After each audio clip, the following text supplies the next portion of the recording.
မနေ့ကအိန္ဒိယ airline ရဲ့787 Dreamliner ပြတ်ကျခဲ့တယ်လေယာဉ်ခီးစဉ်က121လားမသိဘူးလေယာဉ်ပြတ်ကျခဲ့တယ်ပေါ့နော်ဒါတော်တော်များများဗီဒီယိုတွေလည်းတွေးလိုက်ကြပြီပေါ့နော်စိတ်မကောင်းစရာအရန်ကိုစိတ်မကောင်းစရာသတင်းတစ်ခုပါပဲလေယာဉ်ပေါ်မှာလိုက်ဒီစီးနဲ့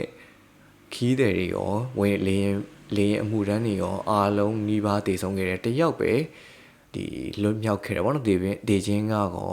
တော်တော်လေးကံကောင်းစွာနဲ့လွတ်မြောက်ခဲ့တယ်အဲ့တော့ညနေကျတော့ဒီလေယာဉ်ပေါ်မှာပါသွားတဲ့မိသားစုတစုရဲ့ story လေးတစ်ခုတက်လာတယ်ပေါ့နော်ပုံလေးတစ်ပုံနဲ့ဒီမိသားစုက9ယောက်ကလေးက3ယောက်အဖေနဲ့အမေနဲ့ပေါ့နော်အဖေကဒီအိန္ဒိ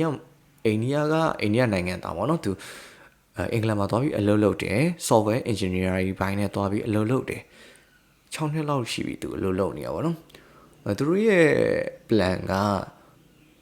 သူအလုပ်လုပ်ပြီးတော့နေခွင့်ရမယ်ဆိုရင်သူ့ရဲ့မိသားစုတွေရောသူ့ရဲ့အမျိုးသမီးရောပြန်ခေါ်ပြီးတော့နေမယ်ဆိုတဲ့ plan ရှိခဲ့ပုံရတယ်အဲ့တော့သူတို့သွားခွင့်လည်းရပြီဆိုတော့သွားပြီးတော့ခေါ်တယ်ပေါ့နော်ကလေး3ယောက်ကသူမိန်းမကိုသွားပြန်ခေါ်တယ်မိန်းမဆရာဝန်သူက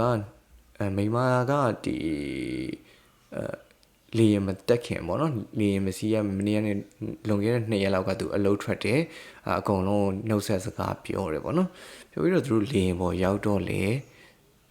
သူတို့ပြောနေမှာပေါ့နော်ဘာဖြစ်လို့လဲဆိုတော့မိသားစုတွေကြာကြီးခွဲပြီးနေခဲ့ရတာကနေပြီးတော့သူတို့ရဲ့တကယ်လှုပ်ချင်တဲ့အိမ်မက်ကတကယ်ဖြစ်ခဲ့ပြီလို့တော့သူတို့တွေးကြမှာတကယ်လည်းဖြစ်ပြီပေါ့နော်လေရင်စီးပြီးဟိုဘက်ရောက်သွားပြီဆိုရင်သူတို့တကယ်သူတို့ရဲ့အိမ်မက်ကတကယ် dream to come true ပဲပေါ့နော်သူတို့ရဲ့စူးစမ်းမှုတွေကလည်းဘယ်လောက်တောင်စူးစမ်းခဲ့ရလဲမသိဒီကြားထဲမှာဘယ်လောက်တောင်အခက်ခဲရှိခဲ့လဲလည်းမသိဘူးသူတို့တွေတော်တော်ပျော်နေကြမှာဘာလို့ဆိုသူတို့ရဲ့ပုံလေးတွေကြည်ရတာဆိုရင်တော်တော်လေးပျော်နေတဲ့အနေထားမှာရှိတယ်တော်တော်လေးလည်းပျော်နေခဲ့ကြမယ်ပေါ့နော်ဒါပေမဲ့ဒီသူတို့ရဲ့အိမ်မက်ကသူတို့ရဲ့အိမ်မက်စီကိုမရောက်ခင်သူတို့ကတည်ခြင်းတရားကဂျာဖြတ်ဝင်သွားတယ်လို့ပဲပြောအောင်ပေါ့နော်အဲ့တော့ဒီဇလန်းလေးကနေဆိုရင်ကျွန်တော်တို့ဘာရလိုက်လဲကျွန်တော်ဘာတိသွားလဲဆိုတော့ပြန်ပြီးတတိအမှတ်ရသွားအောင်နော်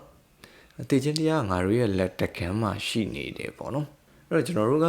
အနာဂတ်တွေကိုတွေးအနာဂတ်တွေပုံဖော်ရင်းနဲ့လေတည်ဆုံးနိုင်တာပဲအတိတ်တွေကိုနှောင်ထားရရင်းနဲ့လေတည်ဆုံးနိုင်တာပဲအဲ့တော့ကျွန်တော်တို့ဒီမတည်ဆုံးခင်စัจ जा မှာဘာတွေလုပ်ကြမလဲတည်ဆုံးခြင်းမရောက်လာခင်မှာကိုချစ်သူတွေကိုဘာတွေလုပ်ပေးခဲ့ပြီးပြီလဲကိုယ့်ရဲ့ပတ်ဝန်းကျင်ကိုရောဘာတွေလုပ်ပေးခဲ့ပြီးပြီလဲပေါ့နော်ကျွန်တော်တို့ကအနာဂတ်အတွက်တစ်ခါလေးကြာရင်ကျွန်တော်တို့ကအနာဂတ်အတွက်ကိုတွေးပူပြီးတော့ပြစ္ဆုတ်ပံမှာရှိတဲ့လူတွေနဲ့ပတ်ပြီးရန်ဖြစ်နေကြတာရှိတယ်ချစ်တဲ့လူတွေနဲ့ပေါ့နော်ချစ်တဲ့လူတွေနဲ့လည်းရန်ဖြစ်ကြတာပဲပေါ့အဲ့တော့အဲ့အနာဂတ်တွေမရောက်ခင်မှာရန်ဖြစ်နေစဉ်အတွက်မှာကျွန်တော်တို့တည်ဆုံးသွားရင်ရောကျွန်တော်တို့နောင်တတွေမရဘဲနဲ့တည်ဆုံးနိုင်မှာမလားငါတို့ရန်မဖြစ်ခဲ့ရင်ကောင်းမှာပဲငါတို့ပြန်တောင်းပန်လိုက်ရင်အဲ့လိုတွေအများကြီးတွေးမိပြီးတော့အဲ့အတွေ့အကြုံနဲ့တည်ဆုံးသွားရင်တည်ဆုံးခြင်းကဖြောင်းမှာမလားပေါ့နော်အဲ့တော့ဒီနေ့အတွက်ကိုချစ်တဲ့လူတွေကိုချစ်တယ်ဆိုတဲ့အကြောင်းအရာတွေ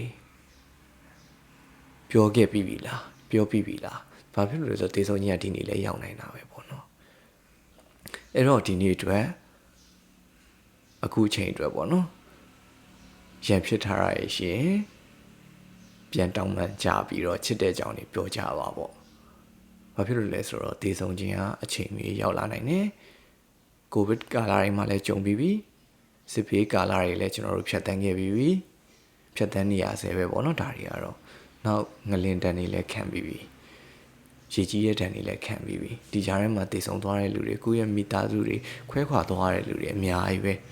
အဲ့လူတွေကိုရောချစ်တယ်ဆိုတဲ့အကြောင်းအရာတွေခွင့်လွှတ်ခြင်းတွေပြောပြလိုက်ခဲ့ရဲ့လားမပြောလိုက်ရဘူးဆိုရင်တော့အခုဘေးနားမှာရှိတဲ့လူတွေကိုတော့ပြောပြလို့ရတယ်ပြောပြလိုက်ကြပါပေါ့